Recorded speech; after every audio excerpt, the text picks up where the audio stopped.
बिस्मिल्लाहिर्रहमानिर्रहीम। अस्सलाम वालेकुम ऑनरेबल टीचर। जैसा कि आप सबको पता है कि इस वक्त हमारा रेगुलराइजेशन का प्रोसेस जो है वो शुरू हो चुका है। 2017 वाले जो एजुकेटर्स हैं उनके 3 साल मुकम्मल हो गए हैं, तो इस हवाले से डिपार्टमेंट की तरफ से जो रेगुलराइजेशन फ़ाइल्स हैं वो मांग ली गई हैं। तो आज हम ज़रा इस प्रोसेस को मुकम्मल डिटेल के साथ देखते हैं कि कैसे इस प्रोसेस को हमने कंप्लीट करना है। तो इसमें हमारे पास चेकलिस्ट जो है वो डिपार्टमेंट की तरफ से प्रोवाइड की गई है। उसमें तकरीबन 20 चीज़ें हैं जो यहाँ पे चेकलिस्ट में बयान की गई हैं।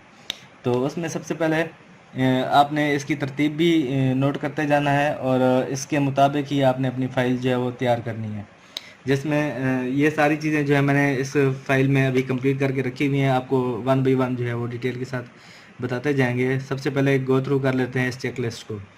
सबसे पहले आपने लगानी है एप्लीकेशन, जो कि डिप्टी डीओ या फिर एईओ से साइन शुदा होगी।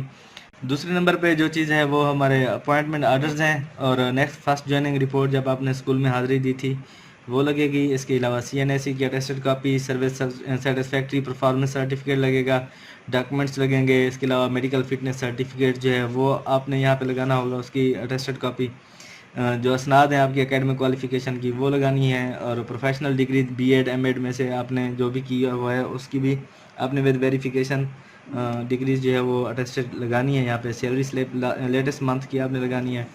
नेक्स्ट आपने ट्रांसफ़र जो आर्डर्स हैं आपके वो भी डिप्टी डीओ से अटेस्टेड शुदा होने चाहिए अगर किसी का ट्रांसफ़र हुआ है। अगर किसी का नहीं हुआ तो उससे परेशान होने की ज़रूरत नहीं है। इसके बाद 4 जो है वो फॉर्म दिए हुए हैं यहाँ पे, no inquiry, no demand, no audit para और no punishment certificate.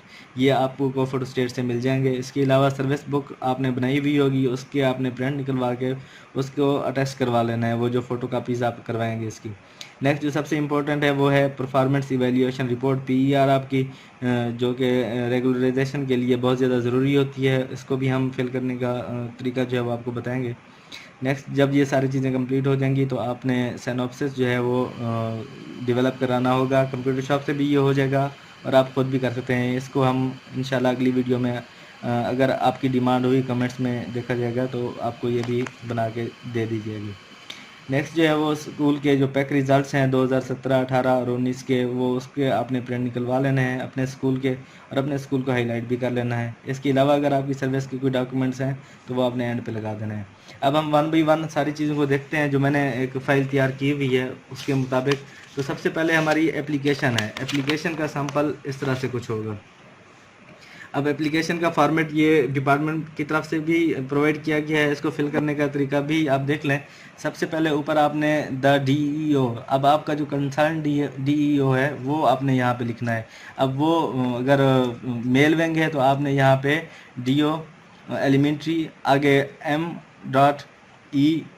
M dash आगे E कैपिटल, फिर E कैपिटल और ब्रैकेट में इस सारे को लिख लेना है।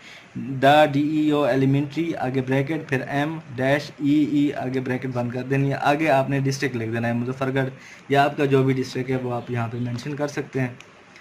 इसके बाद जब ये अगर आपका फीमेल विंग है तो आप यहाँ पे द DEO एलिमेंट्री आगे M की जगह पे आपने W लिख लेना है, बाकी सारी चीज़ें वही होंगी। इसी तरह जो हाई स्कूल के हैं वहाँ पे वो लिखेंगे DEO सेकेंडरी, उसके बाद वो भी आपका ये हो जाएगा मेल फीमेल जो भी MEE या फिर WEE जो भी आपका कंसर्न है। नेक्स्ट जो है एप्लीकेशन का फॉर्मेट बाकी तकरीबन बना बनाया है। इसमें जो चीज़ें फिल करने वाली हैं यहाँ पे आप देखें कि with due respect it is stated that I am performing my duty as. अब एज के बाद आपने अपना डेजिग्नेशन लिखना है। अब वो किसी का ESC साइंस मैथ होगा, किसी का ये ESC आर्ट्स होगा, किसी का ये SC होगा, कोई SSC होगा। इसके मुताबिक आपने अपना यहाँ पे डेजिग्नेशन लिखना होगा। नेक्स्ट एट से मुराद ये है कि आपने यहाँ पे अपना स्कूल मेंशन करना है कि आपका स्कूल का नाम क्या है। जैसे यहाँ पे स्कूल इनका है GPS बशीर वाला। आगे आपने जो आपका कंसर्न मरकज़ है उसका नाम लिखना है। नेक्स्ट आपने लिखना है अपने स्कूल का EMS कोड, और आखिर में यहाँ पे आपने लिखना है कि आप कौन सी डेट से आपकी अपॉइंटमेंट है। 2/8/2017 की मोस्टली लोगों की होगी तो यहाँ पे लिख देंगे, अगर किसी की चेंज है तो वो उसके मुताबिक लिख लेंगे। नेक्स्ट आखिर में आपने योर्स ऑब्डिएंटली के नीचे अपना नाम लिखना है, अपना डेजिग्नेशन लिखना है, अपना स्कूल नेम लिखना है और एंड पे सिग्नेचर कर लेना है। तो ये इस तरह से हमारी एप्लीकेशन कंप्लीट हो जाएगी। तो नेक्स्ट जो डॉक्यूमेंट आपने लगाना है चेकलिस्ट के मुताबिक वो हैं आपके अपॉइंटमेंट आर्डर्स। वो उसकी आपने फ़ोटोकॉपी करा के उसको अटैच भी करवा लेना है। तो ये अपॉइंटमेंट आर्डर हो गए, इस तरह के आपके पास मौजूद होंगे, तो आपने एक कापी इसकी लगा लेनी है। और कोशिश करें अपनी एक फ़ाइल जो है वह ओरिजिनल की तैयार करें, और बाकी जो फाइल्स हैं कोशिश करें 3 फाइल लाजमी तैयार करें, ताकि एक फ़ाइल आपके अपने पास रह जाए और एक आपका जो AU है वो आपसे ले लेगा और एक जो है वो डिप्टी ऑफिस में आप जमा करा देंगे। तो 3 फाइलें कोशिश करें बनाएं, एक फ़ाइल जो है वो आप ओरिजिनल की बनाएं, यानी कि वो चौथी फाइल हो जाएगी आपकी। तो ये आपके ऑर्डर्स हो गए। उसके बाद आपने फर्स्ट ज्वाइनिंग रिपोर्ट जो है वो लगानी है। ये फर्स्ट ज्वाइनिंग रिपोर्ट कुछ इस तरह से होगी और ये अटेस्ट होनी चाहिए आपके डिप्टी DEO से। जैसे यहाँ पे AEO के भी साइन मौजूद हैं, हेडमास्टर के भी साइन मौजूद हैं और सेंटर हेडमास्टर के भी मौजूद हैं। अब सेंटर हेडमास्टर के ज़रूरी नहीं है, लेकिन यहाँ पे अटेस्ट इसको इस तरह से करवाना है कि डिप्टी DEO के साइन जो हैं वो मौजूद हों यहाँ पे। उसके बाद आपने इसको साथ में अपनी फाइल के लगा लेना है। नेक्स्ट आपकी अटेस्टेड एक CNAC की कॉपी आ जाएगी, तो वो आपने लगा देनी है। नेक्स्ट सर्विस सर्टिफिकेट है, इसको भी फिलअप करने का तरीका ज़रा समझ लें कि इसमें आपने सबसे पहले यहाँ पे चूज़ करना है कि अगर कोई फ़ीमेल है तो मिस MRS यानी कि मिसेस लिख देंगे, मिस लिख देंगे, और अगर कोई मेल है तो मिस्टर का ऑप्शन जो है वो टिक कर देंगे। यहाँ पे आपका नाम आ जाएगा, यहाँ पे आपके वालिद का नाम आ जाएगा, और इसके बाद आपने हैज़ बीन वर्किंग एज के बाद आपने डेजिग्नेशन लिखना है। डेजिग्नेशन के बाद आपने यहाँ पे लिखना है कि पोस्ट इन गवर्नमेंट, आगे यहाँ पे आपने स्कूल का नाम लिखना है GPS बशीरवाला। उसके बाद आपने मरकज़ का नेम लिखना है, तहसील का नेम लिखना है और फिर डिस्ट्रिक्ट का नेम लिखना है। आगे है कि ही और she is working in education department. यहाँ पे आपने डेट मेंशन करनी है कि किस डेट से आप यहाँ पे काम कर रहे हैं। तो 2/8/2017 मोस्टली लोगों का होगा, तो ये आपने यहाँ पे लिख देना है कि आपकी सर्विस कब से शुरू हुई है।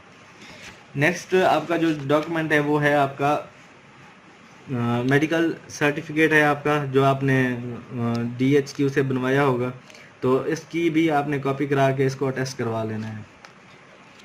नेक्स्ट आपके एकेडमिक क्वालिफिकेशंस हैं, जिसमें आपकी मैट्रिक आ जाती है, इसके बाद आपका इंटरमीडिएट आ जाता है, इसके बाद फिर आपकी BA या फिर BA।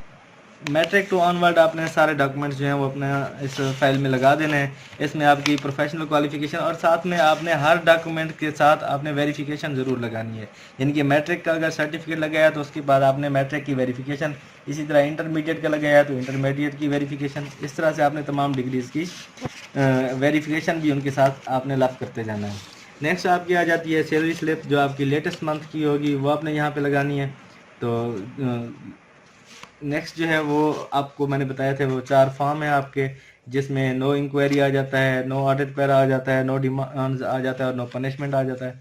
इसको फिल करने का एक दफ़ा तरीका समझ लें कि सबसे पहले यहाँ पे मिस्टर, अगर कोई मेल है तो यहाँ पे लिख देगा जो भी नाम उनका बनता है। इसके बाद यहाँ पे वल्दियत आ जाएगी, यहाँ पे आपका जो स्कूल है वो आपने मेंशन करना होगा, इधर आपका तहसील नेम आ जाएगा। इसके बाद आपने यहाँ पे ये लिखना है कि डेजिग्नेशन कौन सा है आपका, यानी कि सर्विंग एज टीचर। आगे ESE, ये टीचर लिखने की ज़रूरत वैसे नहीं है, यहाँ पे आप अपना सिर्फ डेजिग्नेशन ही लिख सकते हैं कि ESE साइंस है या ESE आर्ट्स है। उसके बाद आपने यहाँ पे जो जहाँ से आपकी सर्विस शुरू हो रही है वो आपने डेट मेंशन कर देनी है। नेक्स्ट यहाँ पे जो आपका कंसर्न्ड ऑफिसर होगा वो यहाँ पे कमेंट देगा, या फिर आप खुद भी लिख सकते हैं कि यहाँ पे क्या लिखना है कि he is honest devoted teachers, there is no inquiry against it. और इसको आपने AEO से या फिर मुतलका जो आपका ऑफिसर है, रिपोर्टिंग ऑफिसर, उसके आपने साइन और स्टैम्प करवाने हैं।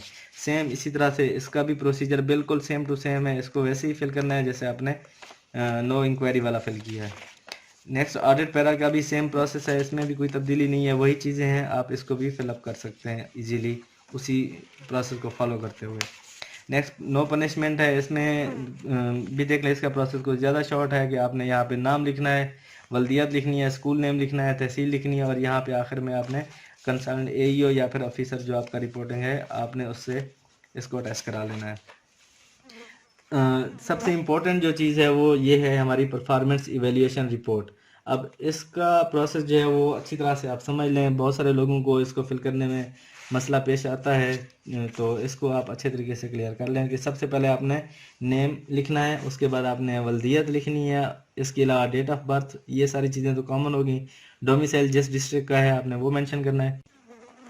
यहाँ पे आपने अपना जो स्केल है आपका, अब जौन सी डेट की आपने लिख रहे हैं, फर्ज ये हम 2/8/2017 से 31/12/2017 तक लिख रहे हैं, तो उस वक्त मोस्टली एजुकेटर का जो स्केल था वो 9 स्केल था। ईएससी वाले जितने भी थे, साइंस मैथ वाले या आर्ट्स वाले, सबका 9 स्केल था 31/12/2017 तक। तो यहाँ पे आपने 9 स्केल ही मेंशन करना है, आपने 14 नहीं लिखना। आपका 14 स्केल जो है वो 1/1/18 से शुरू हो रहा है, तो यहाँ पे आपने 9 स्केल ही मेंशन करना है। उसके बाद आपने ये देखना है कि पोस्ट हेल्ड ड्यूरिंग पीरियड, आपकी इस पीरियड के दौरान, ये जो ऊपर पीरियड मेंशन है इसमें आपकी पोस्ट क्या थी। ईएससी साइंस थी तो आपने ईएससी साइंस लिख देनी है। इसके बाद आपका जो एकेडमिक क्वालिफिकेशन है वो आपने यहाँ पे मेंशन करनी है, ये एमफिल केमिस्ट्री है। इसके बाद यहाँ पे आपने प्रोफेशनल क्वालिफिकेशन लिख देनी है। नेक्स्ट जो चीज़ समझने वाली है वो ये है कि पीरियड सर्व्ड, इसमें दो चीज़ें हैं कि एक तो प्रेजेंट पोस्ट है, दूसरा है अंडर रिपोर्टिंग ऑफिसर। अब अंडर रिपोर्टिंग ऑफिसर यानी कि आप जो इस वक्त जो आपका इस ड्यूरेशन में जो ऊपर आपने मेंशन किया है, इसमें जो आपका रिपोर्टिंग ऑफिसर है उसका ड्यूरेशन कितना कंप्लीट हुआ है और इसके अलावा इस पोस्ट पे आपका कितना कंप्लीट हुआ है। अब यहाँ पे आपकी सर्विस जो आपकी ये पहली पीईआर है चूँकि, तो ये सर्विस के स्टार्ट से ही आपकी हो रही है, तो 2/8/2017 से लेके 31/12/2017 फर्क क्या आपका एईओ जो रिपोर्टिंग ऑफिसर है वो सेम रहा है, तो यहाँ पे आप ये मेंशन कर देंगे 31/12/2017 तक। ये पीईआर आपने रिपोर्टिंग ऑफिसर के मुताबिक ही आपने फिलअप करनी है। अगर आपका ये एईओ इस ड्यूरेशन में तब्दील नहीं हुआ है इस पूरे साल में, तो आपने ये डेट्स मेंशन करनी है 2/8/17 से लेके 31/12/2017। और सेम आपने रिपोर्टिंग ऑफिसर के लिए भी इसी तरह लिख लेना है कि 2/8/2017 से 31/12/2017। यहाँ पे आपने signature of the official reporting upon, यहाँ पे आपने अपने सिग्नेचर करने होते हैं, अपने ही सिग्नेचर करना है। यहाँ पे रिपोर्टिंग ऑफिसर सिग्नेचर नहीं करेगा, ये आपने खुद अपने लिखने हैं। इसके बाद ये जिस डेट की यानी कि एंड डेट जो भी मेंशन है यहाँ पे, वो डेट यहाँ पे मेंशन करनी है। इसके बाद आपने रिजल्ट्स का बताना है कि आपका ये जो ड्यूरेशन था इसमें आपके पास कौन सी क्लास थी और कौन से सब्जेक्ट से है। अब मोस्टली स्कूल में ऐसा होता है कि एक टीचर के पास तकरीबन सारे सब्जेक्ट होते हैं 5th क्लास के, तो आपने वो आल वहाँ पे आप मेंशन कर सकते हैं। और फिर उस क्लास की आपके पास उस ड्यूरेशन में कितनी इनरोलमेंट थी, कितने लोग जो हैं वो उन्होंने स्टूडेंट्स ने पेपर दिया था, कितने लोग यानी कि अपियर हुए थे, उनकी तादाद यहाँ पे लिख देंगे। और यहाँ पे आपकी परसेंटेज आ जाएगी कि कितने स्टूडेंट्स, आपके कितने परसेंट स्टूडेंट जो हैं वो पास हुए हैं या कितने स्टूडेंट, यहाँ पे आपने पासिंग परसेंटेज लिखनी है। और अपने रिजल्ट को कंपेयर कराना है आपने जो बोर्ड का रिजल्ट है उसके मुताबिक, तो यहाँ पे आपने बोर्ड के रिजल्ट की परसेंटेज लिखनी है। फर्ज है बोर्ड की रिजल्ट की जो परसेंटेज है वो 70% है और आपका रिजल्ट जो है वो 100% है, तो इस तरह से आप मेंशन कर सकते हैं, ये कंपैरिजन हो जाएगा। बाकी जो नीचे वाले चीज़ें हैं वो आपका कंसर्न रिपोर्टिंग ऑफिसर जो है वो इनको फिलअप करेगा। यहाँ पे 3 ऑप्शन दिए हुए हैं, अनेस्ट है, रिपोर्टेड टू बी करप्ट है, इसके अलावा बिलीव टू बी करप्ट है, यानी कि वो इनमें से किसी एक को चूज़ करेगा। अगर आप अनेस्ट हैं तो यहाँ पे इनिशियल कर देगा। इसी तरह यहाँ पे भी आपके पास ऑप्शन दिए हुए हैं, जो कंसर्न ये होगा इनमें से ही कोई आपको आपकी परफॉर्मेंस को देखते हुए जज करेगा। वेरी गुड का भी ऑप्शन है, गुड का ऑप्शन है, तो इनमें से जो उसकी मर्जी होगी आपके परफॉर्मेंस के मुताबिक वो आपको इवेल्युएट करेगा। नेक्स्ट जो है वो आपके पास 2 ऑप्शन है यहाँ पे कि यूज़फुल रहे हैं आप सर्विस में या फिर नहीं रहे हैं, तो यहाँ पे वो कोई भी ऑप्शन चूज़ कर सकता है। नेक्स्ट जो है वो यहाँ पे एईओ जो होगा या रिपोर्टिंग ऑफिसर होगा वो अपना कैपिटलाइज लेटर में अपना नाम लिखेगा, यहाँ पे सिग्नेचर करेगा, डेजिग्नेशन लिखेगा, और यहाँ पे वही एंड वाली जो डेट होगी जो यहाँ पे मेंशन है वही डेट यहाँ पे मेंशन करेगा। इस तरह आपकी पीईआर जो है वो पहले वाली कंप्लीट होगी। सेम इसी तरह से आपने 1/1/18 से 31/12/2018 तक, अगर आपका वही एईओ और रिपोर्टिंग ऑफिसर रहा है तो उसी तरह आपसे करते जाना है। अगर चेंज हुआ है तो फिर उसके मुताबिक आपने पीईआर जो है वो करते जाना है फिलअप। तो नेक्स्ट जो डॉक्यूमेंट है वो सिनॉप्सिस का है, वो मैंने आपको बताया हुआ है कि आप उसके बारे में कमेंट्स में बताएं हमें कि अगर आपको समझ नहीं आ रही उस चीज़ की तो उसकी भी वीडियो आपको बना के दे दी जाएगी। तो लास्ट में जो चीज़ है वो आपके पैक रिजल्ट्स हैं। तो पैक रिजल्ट्स आपका जो गज़ट होगा उसका पीडीएफ जो है वो कंप्यूटर शॉप्स पे भी अवेलेबल होती हैं, आपको व्हाट्सएप भी मिल सकती हैं अगर आप कमेंट्स में डिमांड करते हैं तो यहाँ पे आपने जो फ़र्ज़ है ये प्रिंट निकलवाया हुआ है एक टीचर ने, तो आपने जो मुतलका आपका स्कूल है उसको आपने हाईलाइट कर देना है। ठीक है, तो उसको आपने इस पैक रिजल्ट को भी अपने एईओ से अटैच करा लेना है या कोई भी कंसर्न ऑफिसर जो है उसे अटैच करा लेना है। इस तरह से आपने अपनी पूरी फाइल जो है वो प्रिपेयर करनी है और इस तरह की 3 फाइल तैयार करें। एक फाइल जो है वो आपका एईओ अपने पास रखेगा, एक फाइल जो है वो आपका डिप्टी डीओ और एक फाइल जो है वो आप अपने पास रखेंगे, ज़रूरत के वक्त काम आ सकती है। बहुत शुक्रिया, दुआओं में याद रखिएगा। अल्लाह हाफ़िज़।